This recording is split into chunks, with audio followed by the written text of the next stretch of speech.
વાસુદેવાય। સ્વાગત છે મિત્રો યુટ્યુબ ચેનલ ભક્તિ સત્સંગ કાર્યક્રમમાં। ભક્તજનો આપ સૌને મહાશિવરાત્રિની ખૂબ ખૂબ શુભેચ્છા।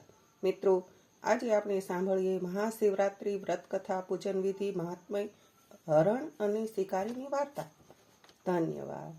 મિત્રો આપને આ વિડીયો પસંદ આવે તો લાઈક કરો, શેર કરો અને આ યુટ્યુબ ચેનલ પહેલી જ વાર જોઈ રહ્યા હોય તો સબસ્ક્રાઈબ કરો। કોમેન્ટમાં હર હર મહાદેવ જરૂર લખો। નમસ્કાર મિત્રો, મહાશિવરાત્રિ ભારતનો સૌથી મોટો તહેવાર છે। એક કથા અનુસાર આજે શિવ શક્તિનું પવિત્ર મિલન થયું હતું। આજે મહાશિવરાત્રિએ શિવ પાર્વતીના વિવાહ થયા હતા। એક કથા અનુસાર સમુદ્ર મંથન વખતે જે વિષ નીકળ્યું હતું તે મહાદેવે તેનું પાન કર્યું હતું અને જગતનું કલ્યાણ કર્યું હતું। તેના સન્માનમાં આ શિવરાત્રિ મનાય છે। આજે પૂરી રાત્રિ જાગરણ કરવામાં આવે છે અને શિવલિંગ પર જળાભિષેક કરાય છે। આજે ભગવાન શિવ કરોડો સૂર્ય સમાન પ્રગટ છે। આજે મહાશિવરાત્રિનું વ્રત કરનાર પર ભોળા શિવ સદાય પ્રસન્ન રહે છે। આજે જાણે અજાણે શિવલિંગ પર બીલીપત્ર, દૂધ અને જળનો અભિષેક કરનાર પર ભગવાન શિવ અત્યંત પ્રસન્ન થાય છે। આજે રાત્રે ચારે પહોર શિવ પૂજન અને જાગરણનો કરનારને વૈકુંઠમાં વાસ મળે છે અને ફરીવાર માતાના ગર્ભમાં આવવા પણ રહેતું નથી। આજે શક્કરિયા અને બટાકાની ફરાળ કરાય છે। શંકર ભગવાનના મંદિરે બનતો ભાંગનો પ્રસાદ લઈ શકાય છે। મહાશિવરાત્રિ એટલે મહાવદ તેરસનો દિવસ। આ દિવસે મધ્યરાત્રિએ મહાદેવજી કરોડો સૂર્ય સમાન તેજસ્વી કાંતિવાળા લિંગ સ્વરૂપે પ્રગટેલા હોવાથી આ દિવસને મહાશિવરાત્રિ કહેવામાં આવે છે। આજે ભગવાન શંકરનો જન્મદિવસ ગણાય છે। મિત્રો સાંભળીએ હરણ અને શિકારીની વાર્તા। ઘણા વર્ષો પહેલાની વાત છે। એક પ્રદેશમાં એક મોટું જંગલ હતું। આ જંગલમાં એક સરસ મજાનું સરોવર હતું। આ સરોવરના કિનારે એક મોટું બિલ્લીનું ઝાડ હતું અને તે ઝાડ નીચે મહાદેવજીનું લિંગ હતું। આ જંગલમાં રહેતા હરણા દરરોજ આ સરોવરમાં પાણી પીવા આવતા।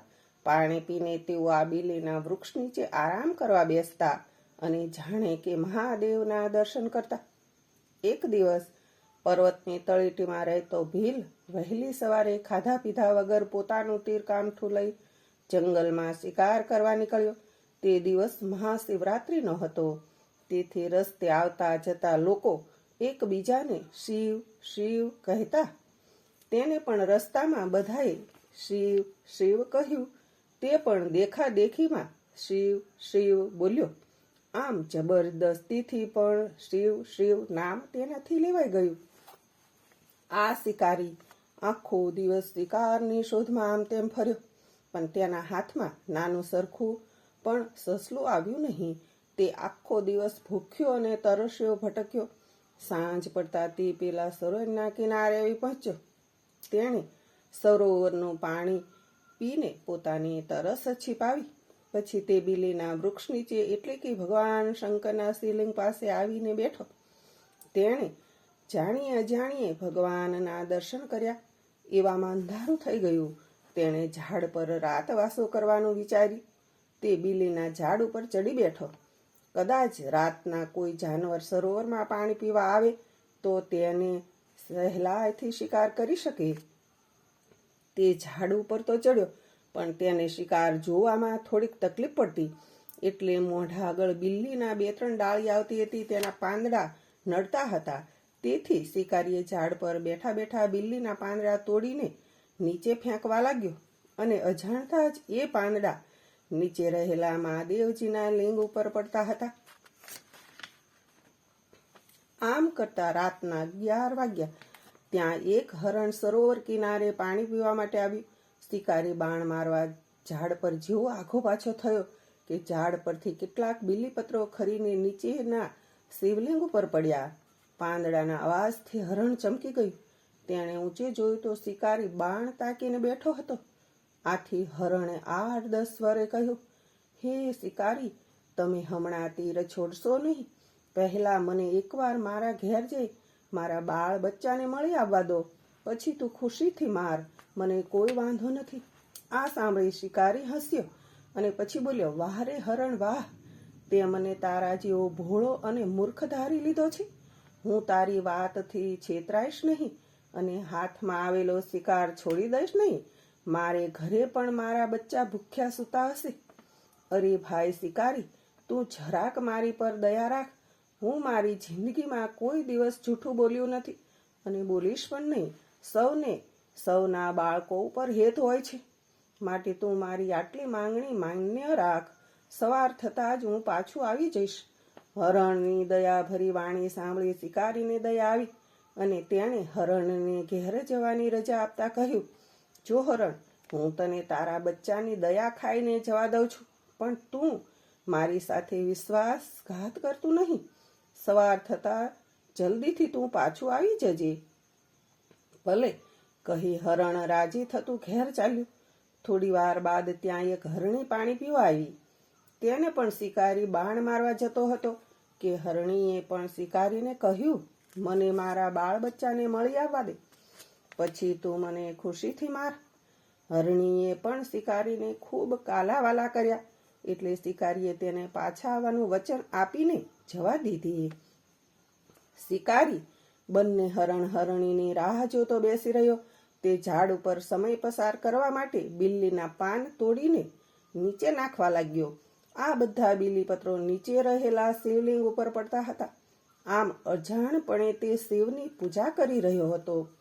હરણ હરણી ઘેર જઈ પોતાના બચ્ચાને ભેટ્યો અને સગાવાલાઓને પણ મળ્યો. પછી તેમણે બધાને શિકારીની વાત કરી. સવાર થવાની થોડી વાર હતી. હરણ હરણી તે શિકારીની પાસે જવા તૈયાર થયા.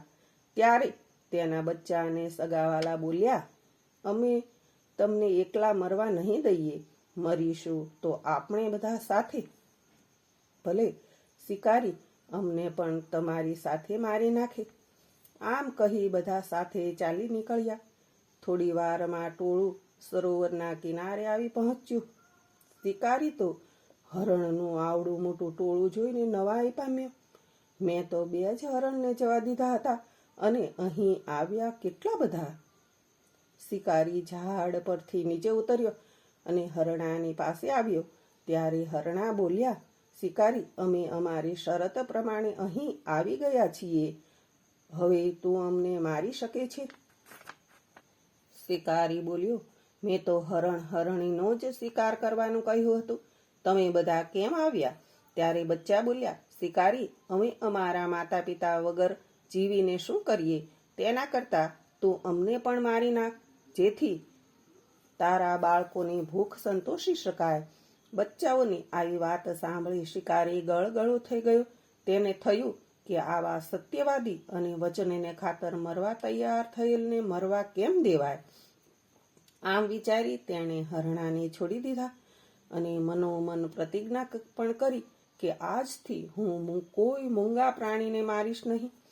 હરણાએ શિકારીને મૂક આશીર્વાદ આપ્યા. તે જ વખતે આકાશમાંથી એક દેવ વિમાન ઉતર્યું અને તેમાં બેઠેલ દેવદૂતે શિકારીને કહ્યું, હે શિકારી, તે જાણીએ અજાણીએ શિવરાત્રિનો ઉપવાસ કર્યો છે અને શંકર ભગવાનને બીલીપત્રો ચડાવ્યા છે અને હરણાઓને જે વતદાન આપ્યું છે, એટલે તને તારા વ્રતનું ફળ પણ મળી ગયું છે. હવે તું શિવલોકમાં વસવાને માટે અધિકારી બન્યો છે. વળી તારા પુણ્ય આ હરણા પણ શાપમાંથી મુક્ત બન્યા છે. એટલે હું તને અને આ હરણાઓને શિવલોકમાં લઈ જવા માટે આવ્યો છું. ચાલો. આ સાંભળી શિકારી અને હરણા વિમાનમાં ચડી બેઠા અને વિમાન શિવલોકમાં જઈ પહોંચ્યું. આમ શિકારી અને હરણાઓનો શિવલોકમાં વાસ થયો. હે મહાદેવજી, જેમ મહાશિવરાત્રિનું વ્રત શિકારી અને હરણાઓને ફળ્યું, તેમ આ વ્રત કરનાર અને સાંભળનાર સૌને ફળજો. ધન્યવાદ. તો મિત્રો, આપને આ વિડીયો ગમ્યો હોય તો લાઈક શેર જરૂર કરજો. ઓમ નમઃ શિવાય. હર હર મહાદેવ. હર